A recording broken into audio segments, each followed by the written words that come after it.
দেখুন পুরো।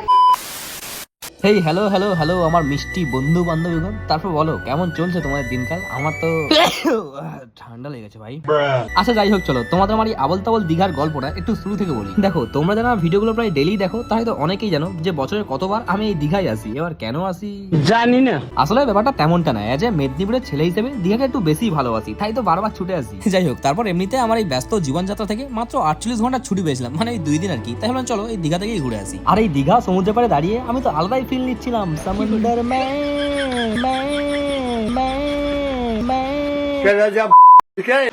কিনারা তু তারপরে ভুলে গেছি, আরে চুলটা পড়ে যাচ্ছে কেন, উফ কি যে শান্তি। তারপর তো প্রায় 4 দিন গাড়িতে আর পায়ে হেঁটে ঘোরাঘুরি করার পর আমরা চলে আসি হোটেলে। আর এখন বাজে ঘড়িতে প্রায় সন্ধ্যে 7টা। চলো একটু পুলে মারামারি করে আসি। আরে হোটেলের টাকাটা তো শোধ করতে হবে নাকি।